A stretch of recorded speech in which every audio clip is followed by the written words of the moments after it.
queridos amigos, é um prazer estar aqui com vocês mais uma vez a mais um Café com Luz. Esse programa que abre esse espaço para nós falarmos da essencialidade, dos valores do espírito, de uma maneira mais informal, tomando um cafezinho, batendo um dedinho de prosa, como dizem os mineiros, e de uma forma em que a gente possa tratar de assuntos tão importantes da nossa vida, só que trazendo você para essa mesa também. Você já tomou seu café? Nós sabemos qual é a hora que você está nos assistindo. Então vem para cá e para o Café de Luz de hoje, desse momento, a gente traz aqui o nosso querido Adeilson Salles. Oh, Adeilson, que prazer. Prazer é meu, Maurício. A alegria é minha estar aqui no Café com Luz. Poxa. Adeilson, eu vou fazer uma biografia rápida só para o pessoal saber. Okay. O nosso amigo Adeilson, ele é natural do Guarujá, não é isso? Isso. E nasceu em São Paulo, mas agora já está caminhando nas federações do Rio Grande do Sul, do Paraná, Pernambuco, Goiás.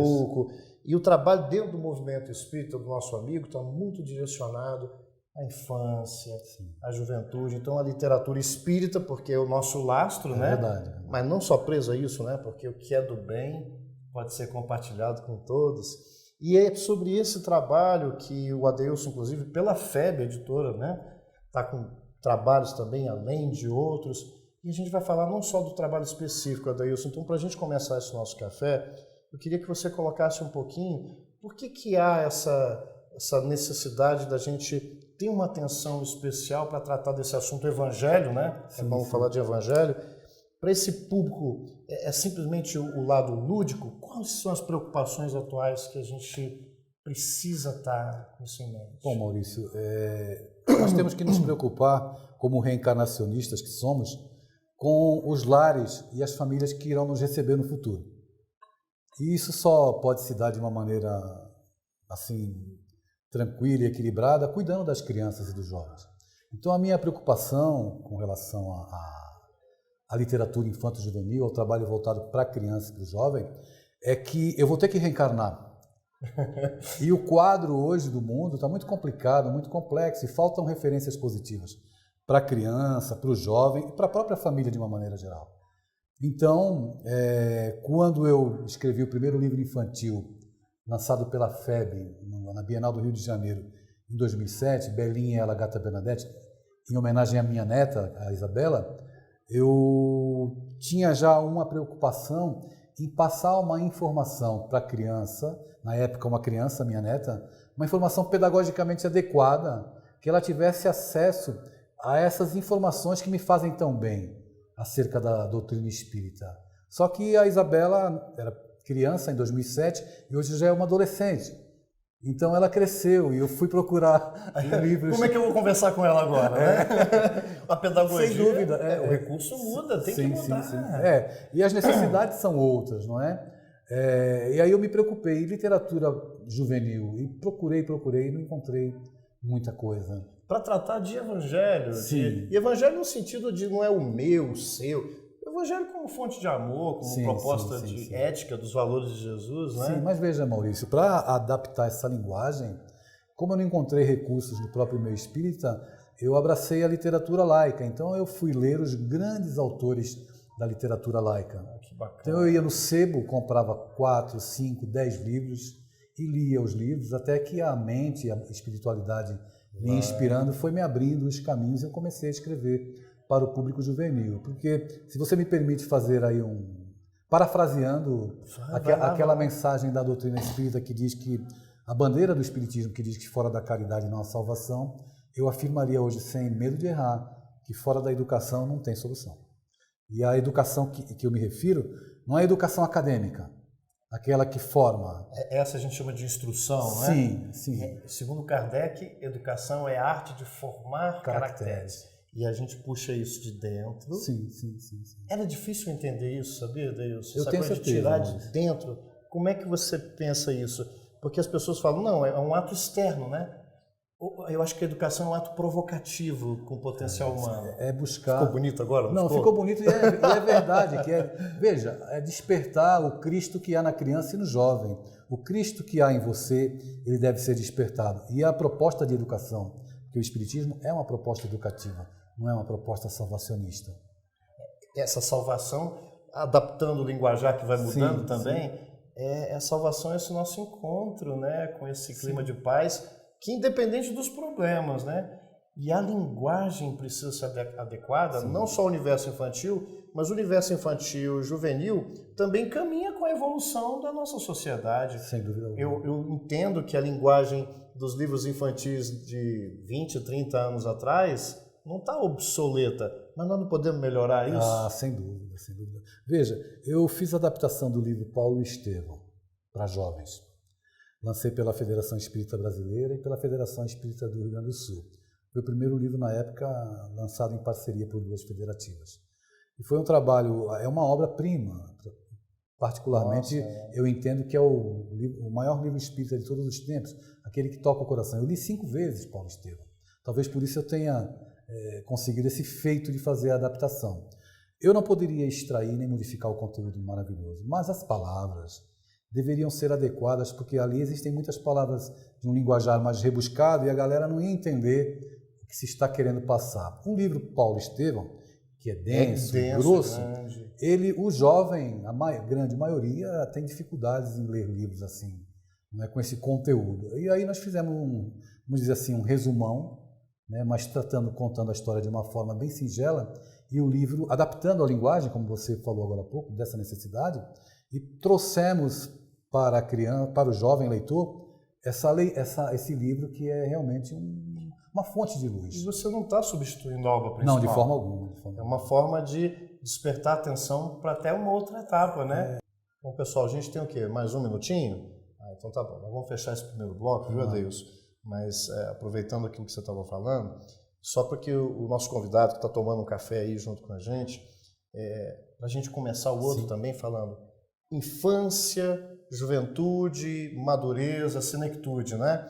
Claro, mas isso é estanque. Sei que são ciclos. Quem é que está passando por esses estágios? É este ser que nós precisamos nos preocupar.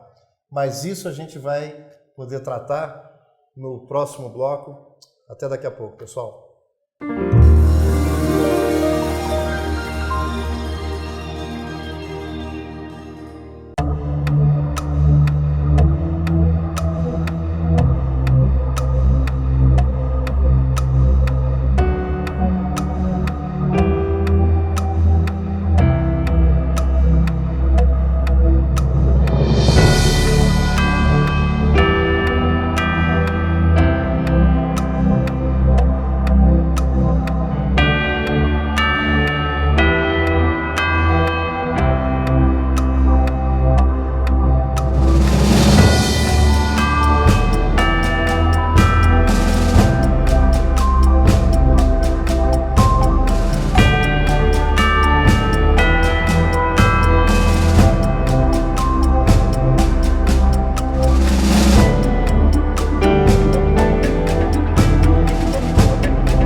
Pessoal, voltamos aqui para o nosso segundo bloco do nosso Café com Luz, dessa vez com o nosso querido amigo Adeilson Salles, está falando aí de evangelho e a linguagem voltada para o público infanto-juvenil. Adeilson, vamos fazer uma provocação para o pessoal, claro, né? O pessoal que é espírita já conhece, quem não conhece. Nós, espíritas, entendemos que para o nosso processo educacional, não é? Nós precisamos de experiências múltiplas para ir adquirindo conhecimento, valores intelectuais, valores éticos, morais. Isso não consegue, a gente, no nosso entendimento, não dá. Uma encarnação que varia muito, é pouco. Então, esse mergulho na carne que a gente fala, essas encarnações, tem esse propósito. E durante esse mergulho, a gente parece que tem estágios diferenciados. Como é que isso acontece na visão espírita, na infância, na juventude e na madureza? E como é que essa linguagem adequada para despertar de novo esse evangelho? Fala um pouquinho para a gente disso aí. Veja só, Maurício, Allan Kardec indaga as entidades venerandas responsáveis pela codificação espírita. Em O Livro dos Espíritos, na questão 383, ele indaga por que é necessário para o espírito passar pelo período infantil.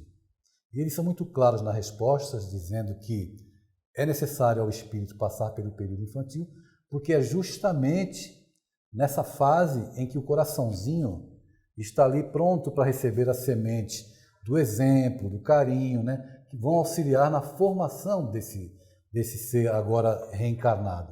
Então, o período infantil, ele é como uma lavoura, ou a gleba que está pronta para a semeadura, e cabe aos papais, às mamães, aos educadores de uma maneira geral, lançarem as boas sementes, para que, chegando já na mocidade, no momento em que desabrocha o espírito, em que as reminiscências de vidas passadas afloram, em que o jovem vai avaliar e já começa a analisar o que ele traz e o que ele recebeu dos pais, o que ele recebe do mundo, questionamentos, necessidade de posicionamento. Sim, sem dúvida. Então, é fundamental que durante a infância, e é por isso que a gente se preocupa com o aspecto educativo que o Espiritismo tem a nos oferecer, para a formação de cidadãos de bem.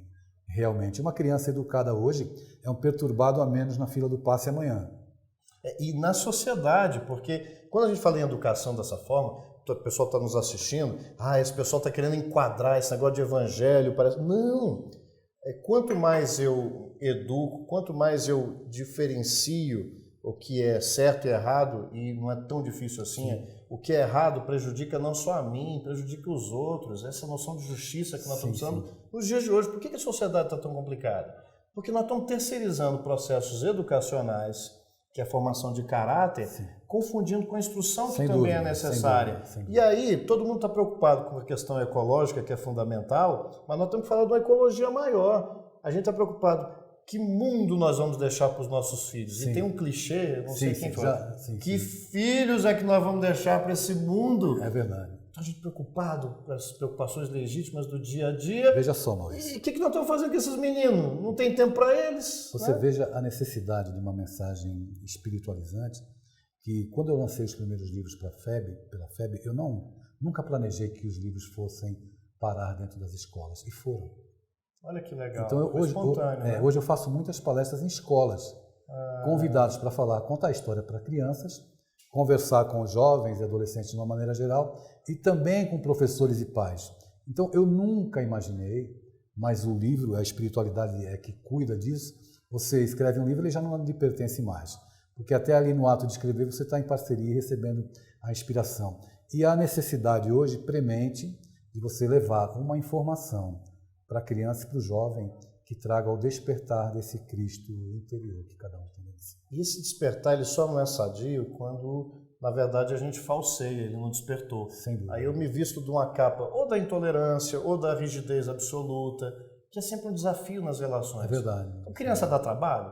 Eu penso que dá, mas o adolescente também dá, e o adulto dá um trabalho danado também. O que a gente precisa ter em mente é que nós não estamos lidando com corpos. Isso, Adeilson. Nem de 5 anos, nem de 10 anos, nem de 15, nem de 20, nem de 30. Quem é que está ali, Adeilson? Justamente, estamos lidando com espíritos imortais.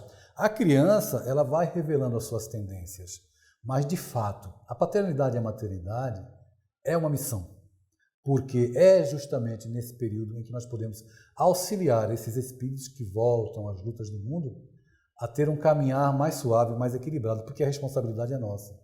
Se eles estão nos nossos lares, é porque temos algum vínculo aí com essa galera, temos alguma conexão de vidas transatas. Né? Aí quando a gente vê aqueles querubins, né? Porque só tem querubim, né? É verdade. Aqueles querubins, aqueles anjinhos de asa quebrada, que estão tão bonitinhos, né? E a gente segura na mãozinha, ele dá um chutinho, um beliscão, que gracinha, né? E aí, de repente, fraternalmente dá vontade de dar uma esganada de vez em quando, né? Sim. Mas tirando desse lado que a gente brinca, é essa hora que a gente ou não pode se iludir pela aparência de fragilidade que não é à toa de inocência que conquista o nosso coração. Claro. Mas eu tenho que perceber já naquele pequenino, antes que ele chegue na adolescência mesmo, quem é que está ali já mostrando os seus valores, as coisas também, boas, claro. Mas também algumas encrencas. Eu gosto de dificuldades. E aí ele mostra uma agressividade, uma indolência, porque somos nós. Somos nós, espíritos. É verdade. E aí o pai que observa isso ama, mas pensa, acho que você que falou isso, né? Uma lavoura. A lavoura, a planta precisa de cuidado. É verdade. E ela não precisa só de carinho. Às vezes tem que dar uma sacudida nela, uma podada, né? Sim. Eu tenho comentado muito onde vou, com os pais, com professores, que com filho a gente não fala. Eu sempre peço para todo mundo parar de falar com os filhos. Com filho a gente deve conversar. Explica isso, porque senão o pessoal vai ficar bravo com a gente. Com filho se conversa. Isso. É bem diferente falar e conversar. É preciso, a educação é algo tão fascinante É preciso educar o olhar.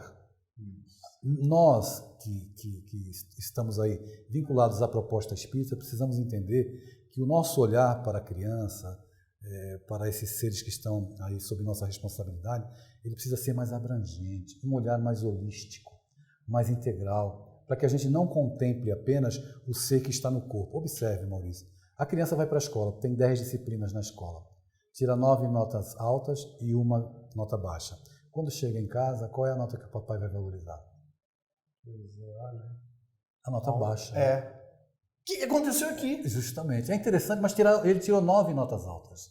Então, a nossa visão sobre educação, ela precisa se ampliar. E o Espiritismo, ele traz uma lente nova para que a gente possa contemplar o filho, a esposa, o marido. É muito diferente.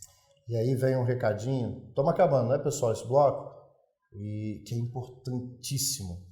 A gente tem que compreender que nem todos estão na mesma faixa.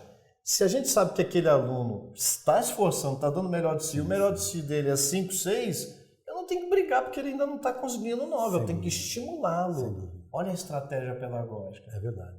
Não é? É verdade. É isso aí, gente. Nós vamos agora já preparando, nós estamos com os nossos últimos segundos aí para o nosso break, mas vamos iniciar o outro falando um pouquinho de um exemplo de Jesus, tá bom? A gente volta daqui a pouquinho com o último bloco desse nosso bate-papo gostoso. Muito bom. Até daqui a pouco.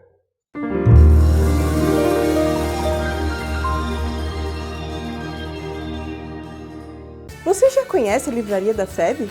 Não? Vem comigo! Aqui você encontra os lançamentos da FEB Editora. Os livros espíritas mais procurados, DVDs com grande variedade de conteúdo produzidos pela FEB TV, além de livrinhos infantis que irão fazer a alegria da criançada. Tudo isso com o conforto, a qualidade e a cortesia que a FEB sabe proporcionar. Venha nos visitar!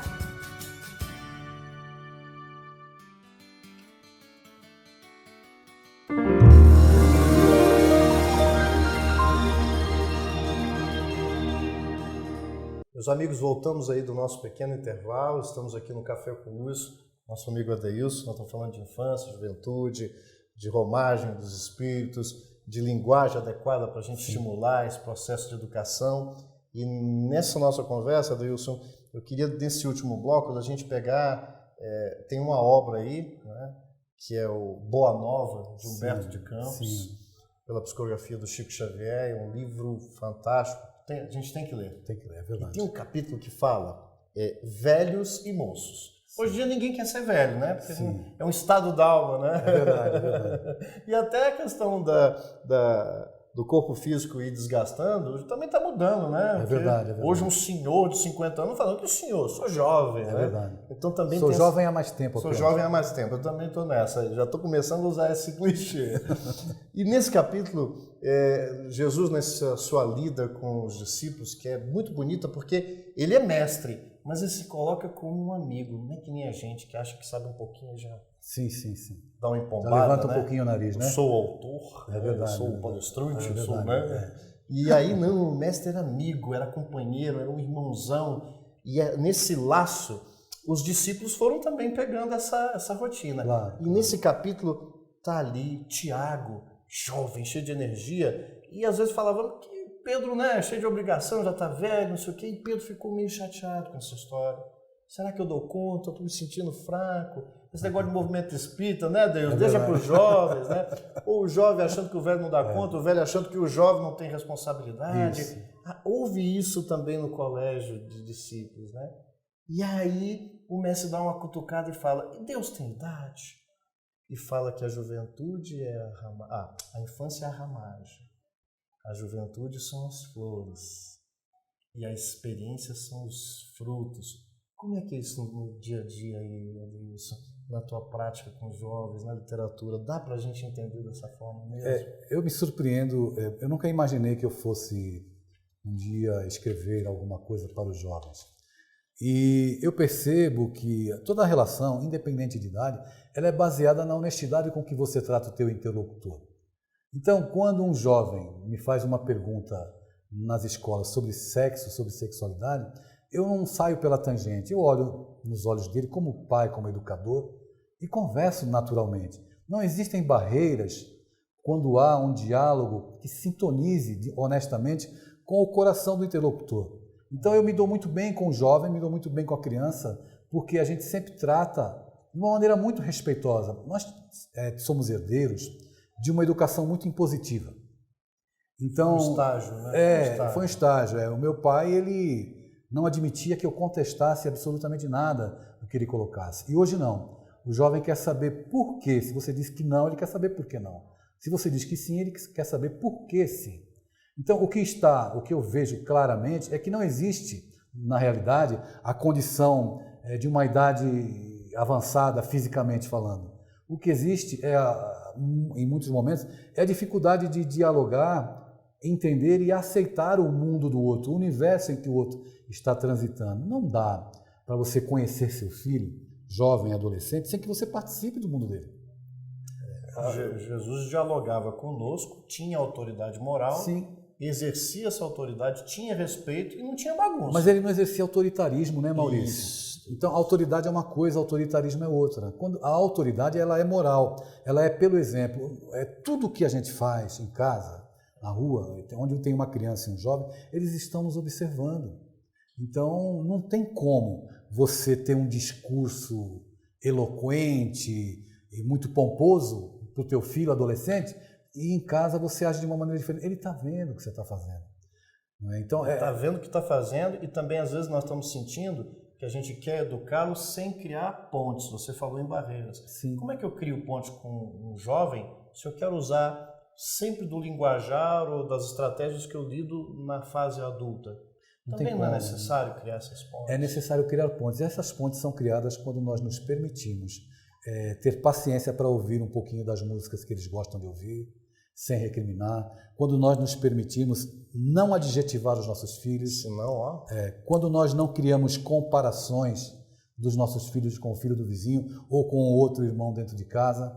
Essas coisas erguem barreiras invisíveis muito difíceis de serem quebradas. Então, lidar com criança, com jovem e com a madureza ou com a senectude, eu não vejo que existam barreiras criadas pela idade cronológica, pela idade física. As barreiras elas estão justamente na maneira como você tem um olhar abrangente, sem preconceitos, em que você entenda que cada idade, a criança tem o que ensinar, o jovem tem o que ensinar e o idoso tem o que ensinar. E todos têm o que aprender. Dentro de casa, filhos, pais, todos são parceiros. Isso. É porque o nosso medo no jogo de poder e não de conquista de coração é do domínio. Já que eu sou mais velho, do domínio. Eu tenho que controlar. E esse controle pode ser exercido de uma forma de confiança. Então Jesus motivava, conquistava pela força do exemplo, mas ele queria dizer de todas as formas que ele entendia aquele coração. É verdade. Que ele amava realmente. É verdade, Maurício. Aí está o detalhe mais importante.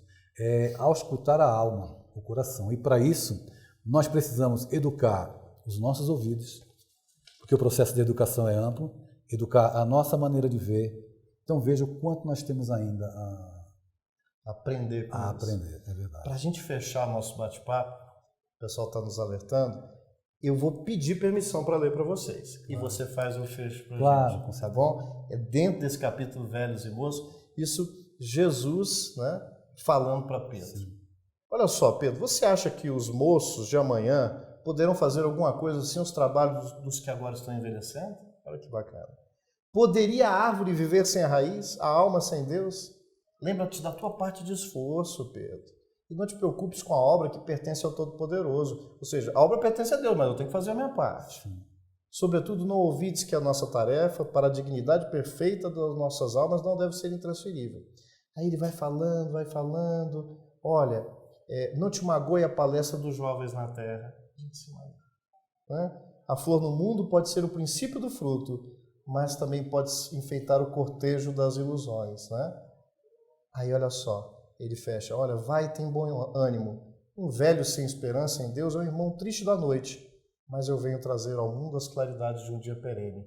Agora pega isso aí, Deus, e fecha para nós. As gerações se sucedem. Cada geração vai à frente abrindo caminhos. Então, aqueles que hoje já estão entrando numa idade mais avançada, na madureza, e na senectude são aqueles que abriram o caminho para que o jovem possa passar. Os jovens, por sua vez, seguirão com a caminhada, abrindo o caminho para outros que virão. É a lei da reencarnação e é a lei do amor de Deus para todos nós. Então, é nesse clima gostoso que a gente se despede por hora. Quem sabe a gente vai ter outras oportunidades. Adeilson, muito obrigado. Obrigado eu. Que bom. Olha, um beijo no coração de todos vocês e até o nosso próximo Café com Luz.